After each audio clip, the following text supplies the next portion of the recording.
আসসালামু আলাইকুম ওয়া রাহমাতুল্লাহি ওয়া বারাকাতুহু। সুপ্রিয় শিক্ষার্থী বন্ধুরা, আজকের ক্লাসে আমরা নবম শ্রেণীর গণিতের পঞ্চম অধ্যায়ের 129 নম্বর পেজের দলগত প্রজেক্ট এর সমাধানে আলোচনা করব। তো সকলের প্রতি রিকোয়েস্ট আমার চ্যানেলটি সাবস্ক্রাইব করে রাখার জন্য এবং ক্লাসটি বন্ধুদের সাথে শেয়ার করে দেওয়ার জন্য। দেখো, এখানে যেটা বলা হচ্ছে যে শিক্ষক ক্লাসের সকল শিক্ষার্থীকে তিনটি দলে ভাগ করবেন। এবার তিনটি কাগজ নিয়ে প্রত্যেক কাগজে দুটি করে সরল সমীকরণ লিখবেন। প্রত্যেক কাগজে একই সরল সমীকরণ লিখবেন, মানে সব কাগজে একই লিখবেন। এবার কাগজ তিনটি ভাঁজ করে কাগজের উপরে একটিতে প্রতিস্থাপন পদ্ধতি, একটিতে অপনয়ন পদ্ধতি এবং একটিতে আর গুণন পদ্ধতি লিখে প্রত্যেক দলকে লটারির মাধ্যমে একটি করে কাগজ দিবেন। প্রত্যেক দল নিজের কাজগুলো সম্পূর্ণ করবেন। এটা হচ্ছে প্রজেক্ট 1। এখন সহসমীকরণ সামঞ্জস্যতা যাচাই করতে হবে। আচ্ছা, তো ওই সমীকরণ দুটা মনে করলাম যে 2x - y = 2 এবং আরেকটা হচ্ছে x + y = 7। এই দুইটা সমীকরণ লিখে দিবেন, ঠিক আছে? এখন সমীকরণ জোটের সামঞ্জস্যতা যাচাই, তাই a1 b1 c1 a2 b2 c2 বের করব। তাহলে এখানে এই যে a1/a2 b1/b2 সমান না, যদি সমান না হয় তাহলে সামঞ্জস্য এবং একটি মাত্র সমাধান পাওয়া যাবে, ঠিক আছে? এবার বলছে যে কাগজের উপরে লেখা সরল সমীকরণ সমাধান করতে হবে। মনে করো কাগজের উপরে লেখা যদি থাকে প্রতিস্থাপন পদ্ধতি, তাহলে প্রতিস্থাপন পদ্ধতিতে সমাধান করতে হবে। 2 নম্বর সমীকরণ থেকে পাই x + y = 7 আছে, y সমান কি লেখা যায় 7 - 6x লেখা যায়। এটাকে 3 নম্বর সমীকরণ দিলাম। এখন 1 নং সমীকরণে y এর মান বসাইতে হবে। তো 1 নম্বর সমীকরণ আছে এই যে এটাতে y এর মান কত 7 - x বসালাম। বসালে আমরা x এর মান কত পেলাম 3 পেলাম।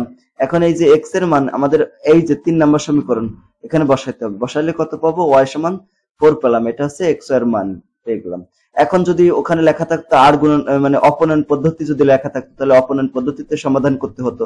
তাহলে 1 নং এবং 2 নং সমীকরণকে যোগ করে দিলে হয়ে যেত। যোগ করলে দেখো এই যে y কাটা যায়, এটা কাটা যায়। তাহলে এখানে 2x আর x যোগ করলে কত হয় 3x সমান কত 9, তাহলে x সমান কত হয় 3 হয়। আর সমীকরণ 2 নং এ x এর মান বসাতে হবে। এই যে 2 নম্বর সমীকরণ আছে এটা, এখানে যদি y এর মান x এর মান বসাই দিই তাহলে y এর মান পাবো 4, তার মানে 3,4 এটা পেয়ে গেলাম। এরপরে আর গুণন বা বজ্র গুণন পদ্ধতিতে সমাধান করো। সমাধান যদি করি দুইটা সমাধান আছে। এখন সমীকরণ দুটি ডান পক্ষে রাশিকে বাম পক্ষে স্থানান্তর করে আমরা এইভাবে লিখতে পারি, ঠিক আছে? তাহলে এখানে a1 b1 c1 a2 b2 c2 এইভাবে লেখার পর আর গুণন পদ্ধতিতে সমাধান করতে হবে।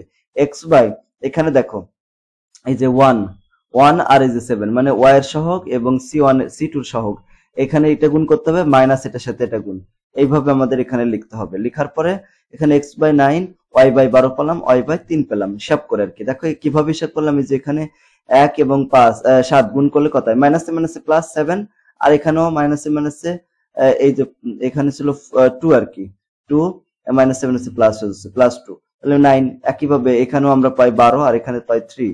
তাহলে এখানে x/9 সমান আছে 1/3, এই যে 1/3। তাহলে x এর মান কত হলো, কাটাকাটি করলাম 3 হলো। y এর মান একইভাবে বের করতে y/12 সমান 1/3। তাহলে এখানে কত হলো 3 × 4 = 12, 4। তাহলে x এর মান 3, y এর মান 4 এরকম। এখন গ্রাফ কাগজে সরলরেখা দুটি এঁকে ছেদ বিন্দু বের করতে হবে। ছেদ বিন্দু বের করতে হলে আমাদের কি করতে হবে, y সমান এটা লিখলাম। এখন x এর বিভিন্ন মান বসালাম। x এর মান বসালাম মনে কর 2 3 5 6 এরকম হবে। তাহলে y এর মান কত পাবো 2 4, যখন x এর মান 2 তখন y এর মান কত পাবো 2 পাবো। কিভাবে দেখো, 2 × 2 - 2, 4 থেকে 2 বিয়োগ করলে কত হবে 4। একইভাবে যখন x এর মান 3 তখন y এর মান কত হবে 4, যখন x এর মান 6 তখন y এর মান কত হবে 10, এইভাবে বের করতে হবে। তাহলে এটা এইভাবে এইরকম। একইভাবে এই পাশেও x এর মান 0 বসালাম, 2 3 বসালাম, 6 বসালাম, এটা ইচ্ছা মতো বসাতে হবে। বসানোর পরে উভয় অক্ষ বরাবর ক্ষুদ্রতম 2 বাহুর দৈর্ঘ্য 1 একক ধরে আমাদের বের করতে হবে। মানে 2 বাহু গেলে এক ভুজা হবে, ঠিক আছে? ওই যে বিন্দুগুলো আছে ওই বিন্দুগুলো কাগজে স্থাপন করবে। স্থাপন করলে একটা বিন্দুতে ছেদ করেছে, দেখছো 3,4 বিন্দু, তাহলে এটা হচ্ছে সেই ছেদ বিন্দু। ওকে, এখন বলছে যে সকল কার্যক্রম একটি পোস্টার পেপারে উপস্থাপন করে শিক্ষকের নির্দেশনা মোতাবেক প্রদর্শন করতে হবে। এগুলো আছে পরের পেজে আর কি, যে এইখানে এই যে 4 নাম্বার যেটা ঠিক আছে? তাহলে সকল এইগুলো এই যে কাজগুলো করলাম মানে 1 থেকে 3 পর্যন্ত এরকম একটা পোস্টার পেপার বানাবা। পোস্টার পেপার বানায় সেগুলোকে এর উপরে রাখবা, মানে সব প্রথম থেকে একদম 3 নাম্বার পর্যন্ত যত অঙ্ক করেছো যা করেছো সেগুলো এখানে লিখবা। তবে দেখো এখানে 3টা পদ্ধতিতে সমাধান করা আছে, তোমরা সব সমাধান করবা না, শ্রেণীকক্ষে যেটা তোমাদের স্যার দেবে সেইভাবে তোমরা করতে হবে। এটা হয়ে গেল। ইনশাআল্লাহ পরবর্তী ক্লাসে আমরা 133 নম্বর পেজের জোড়ায় কাজের সমাধান নিয়ে আলোচনা করব। পাশাপাশি আমাদের চ্যানেলে তোমাদের বার্ষিক পরীক্ষায় যে নমুনা প্রশ্নগুলো আছে, অর্থাৎ বহু নির্বাচনী প্রশ্ন, এক কথায় প্রকাশ, সংক্ষিপ্ত প্রশ্ন, তারপরে রচনামূলক প্রশ্ন, এগুলো আপলোড দিব ইনশাল্লাহ। তোমরা সেখান থেকে দেখে বার্ষিক পরীক্ষায় ভালো ফলাফল করতে পারবা। আজকের ক্লাসটা এই পর্যন্ত। সকলকে ধন্যবাদ। আসসালামু আলাইকুম ওয়া রাহমাতুল্লাহ।